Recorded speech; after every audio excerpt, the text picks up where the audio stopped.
Zamo informal settlement in Orlando East, Soweto. 4 of these men were carrying 9mm pistols, and 1 was carrying an AK-47 rifle.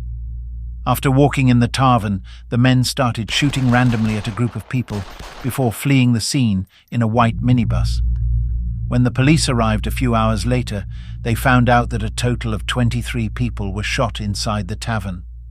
12 people were killed on the scene, 3 more people died in hospital, and 8 were seriously wounded. Police investigators picked up over 140 empty cartridges from high-caliber weapons at the scene.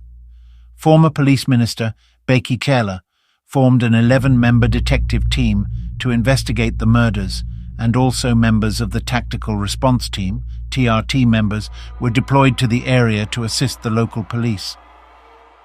In August 2022, a month after the Soweto Tavern shooting, a man named Sarele Selo met with the former South African Minister of Police, Bheki Cele, at the Intercontinental Hotel next to the OR Tambo International Airport. The former minister attended the meeting with his spokesperson, while Selo was accompanied by a former Hawks branch commander. The gentlemen had gathered to discuss the Soweto Tavern shooting. On the 8th of August, a second meeting was arranged in the city of Parktown in Johannesburg. Selo and also Bheki Cele did not attend this time.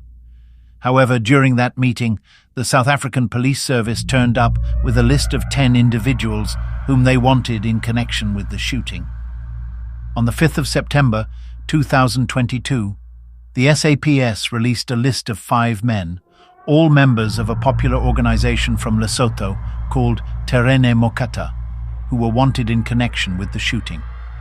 A few days after this, specialized Gauteng detectives issued warrants of arrest for 5 suspects wanted for the murder of the 16 people who were shot at the tavern. The suspects were identified as Sarele Selo, Chepiso Elliot Hadebe, Thabang Radikatara, Chidiso Moleko, and Keletso Rabasoto. On the 22nd of September, officers from the National Crime Intelligence Unit arrested 1 suspect who was linked to the tavern shooting incident. He was found and arrested in the city of Johannesburg. The suspect was handed over to the Johannesburg Murder and Robbery Investigating Team for further handling. He then led the investigating team to one of his accomplices who was arrested in the Northern Cape province on the 23rd of September the following day. 2 more suspects would later be arrested a few days later. A 5th suspect would also be arrested and linked to the tavern shooting. On the 26th of September, the 5 individuals who were suspected of being involved in the tavern massacre appeared at the Orlando Magistrates Court. The suspects appeared with their hands cuffed from behind. Residents from the Nomzamo settlement in Soweto filled the court to capacity on that Monday morning. Some residents stood in the court corridor watching proceedings through the windows. According to the police, one of the 5 suspects arrested for the shooting is a former Hawks officer. It is said that the man worked for the Hawks in the Northwest Province, but resigned a few years ago. The second suspect is said to be from Matatiele, a village in the Eastern Cape, and he is also a popular singer of Lesotho traditional music. The 3 other suspects were said to be from Lesotho, and they were living in South Africa illegally. The 5 men would be provisionally charged with 19 counts of murder, multiple counts of attempted murder, robbery with aggravating circumstances, and also defeating the ends of justice. 16 of the murders took place at the Soweto Tavern. However, the 3 additional murder charges were from cases which were reported at the Kliptown Police Station and the Orlando Police Station. According to the police, one of the men is linked to the murder of a well-known Lesotho musician, which occurred in Kliptown in October 2021, and an attempted murder case, which happened in the township of Orlando in May 2022. The other suspect was held on a warrant of arrest for a double murder in the township of Doornkop in 2021, in which 2 Lesotho nationals were shot and killed. According to court records, the massacre is allegedly linked to a feud between rival gangs from the landlocked nation of Lesotho. These gangs are said to have been locked in a cycle of revenge killings across the reef in the South African provinces of Gauteng, the Free State and Northwest, for years. At the center of the bloody feud are scores of abandoned mines, hitmen for hire, and also Lesotho traditional music, popularly known as Famo music.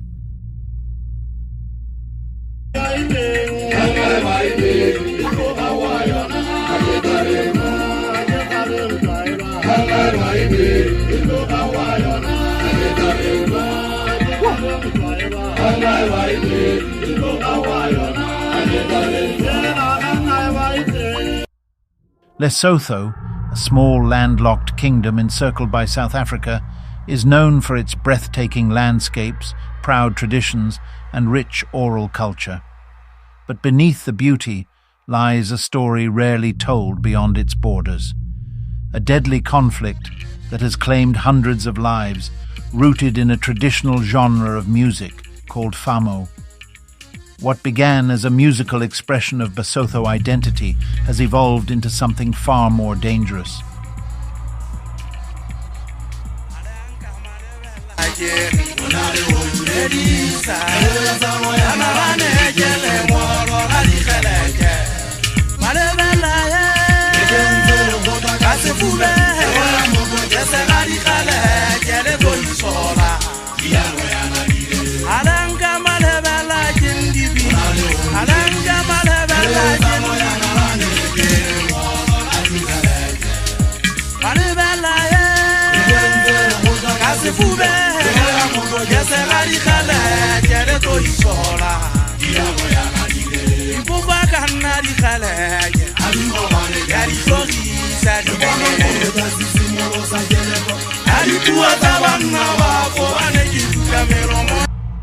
Famo music is a traditional Basotho genre played with the accordion, lyrics often telling stories of daily life, love, and conflict.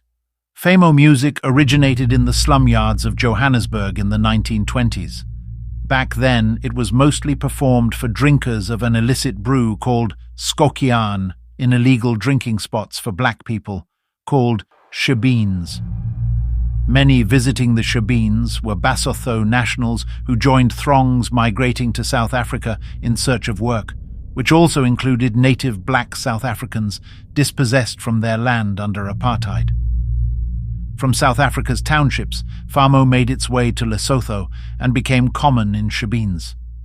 Its arrival in Lesotho can be attributed to two major groups. First, migrant laborers, especially men, and second, Basotho women who came from the locations and mine compounds in Johannesburg. Over time, as Basotho migrants traveled between South Africa and Lesotho for mining work, Famo music evolved into a cultural movement, with musicians gathering followers and creating informal associations or trains, known in Sesotho as terrene. Famo music became more than entertainment. It became a cultural institution. Famo is not just music, it's a form of storytelling. Songs narrating personal struggles, politics, love, pride, and street-level bragging. Like rap or dancehall, it has long walked the line between celebration and confrontation. In the mining hostels of Gauteng and Free State, migrant workers would gather, drink, and perform Famo, sometimes to pass time, sometimes to assert dominance. Over time, these performances grew competitive, then territorial. In recent years, Famo has become notorious beyond dance halls and concert venues.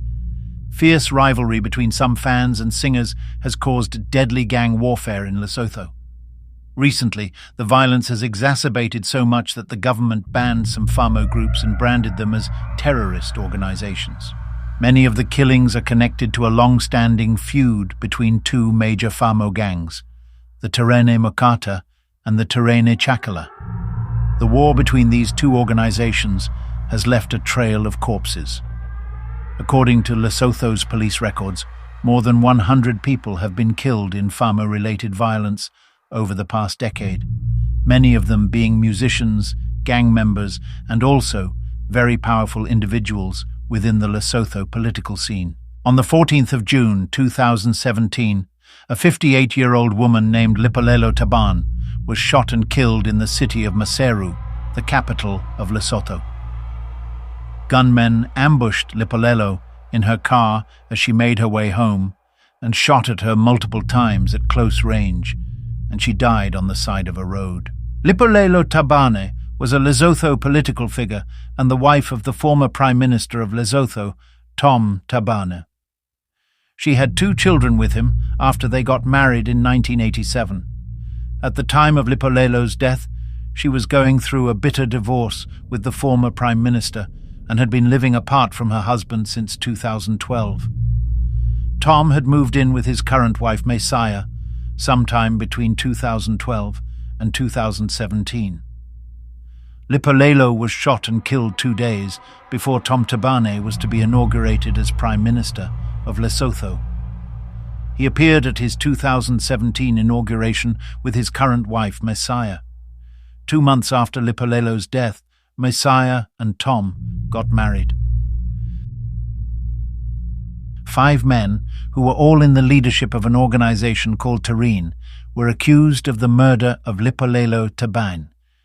Prosecutors suggested that this was a contract killing in which the hitmen had been promised 3 million rands for the job. However, it is said that only around 400,000 rands was paid out, much to the displeasure of the Terine leadership, who had been promised 3 million and government jobs.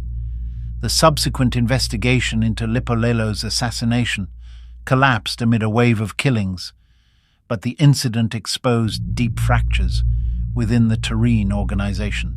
The Terine group is known as a Famo music collective, which began in the early 2000s. Initially, Terine operated like a traditional music label and community collective.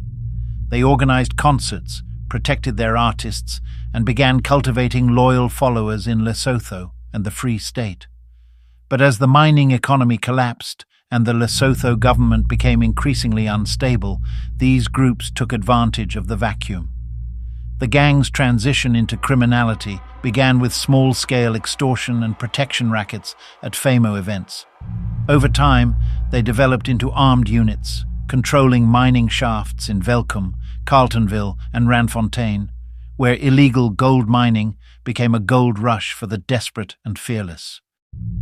Key early leaders within the Terine organization included Chakela Mokethi, a charismatic Famo musician turned godfather, and Mokata Letuka, a younger but equally ambitious lieutenant. Together, they built Terine into a shadowy movement, feared across Lesotho and parts of South Africa.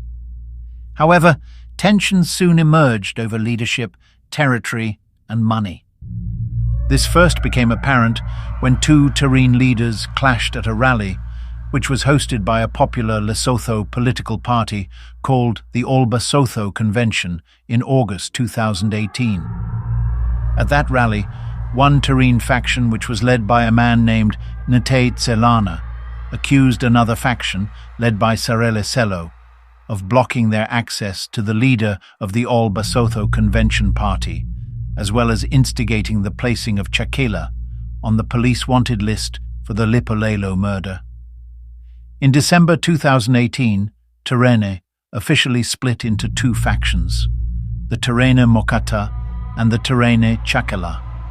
Each side immediately registered its own burial society in Lesotho and began a bitter turf war that would claim the lives of hundreds. Terine Mokata, or the Mokata faction, would be officially led by Molefi Matima Mokata. This faction would be the more prominent ABC affiliate. Terine Chakela, or the Chakela faction, would be officially led by veteran Famo musician Rethabile Chakela. In March 2020, Chakela and 5 other Terine members would be officially charged with the murder of Lipolelo. Upon hearing this, all of the suspects, including Chakela, would flee to South Africa, prompting the Lesotho police to issue wanted notices. Since all the suspects were in South Africa, they were put on a wanted list by the Lesotho Mounted Police Service. Sarele Selo would become a state witness in the case, underscoring the state of affairs inside Terine, as it was Terine Mokata testifying against Terine Chakela. In June 2020, Chakela publicly declared that Terine had shifted its allegiance from the ABC party to the rival Democratic Congress Party, complaining that the Terene gang had helped the ABC win the 2017 elections in Lesotho and deserved a reward. He said his allegiance to the ABC had borne no fruits, and instead he was now on a police's wanted list and could no longer visit Lesotho. In August 2020, 2 months later, Mokata, the leader of Terene Mokata, was shot and killed at a funeral of a Terene member in Gauteng. It is alleged that he was shot by a member of Terene. After Mokata's death, Sarele Sello became the de facto leader of Mokata. Sello was even called the gang's government by ABC figures. In January 2021, the man who started it all, Chakala himself, died from COVID-19 related complications at a Bloemfontein hospital in South Africa while awaiting trial for the Lipolelo murder. His death marked the end of an era, but did not stop the violence. In fact, his death triggered new leadership struggles within Terene Chakela. Multiple splinter groups emerged, some seeking peace, others pushing for total war with Mokata's faction. Meanwhile, Terene Mokata grew stronger, gaining recruits and mining turf.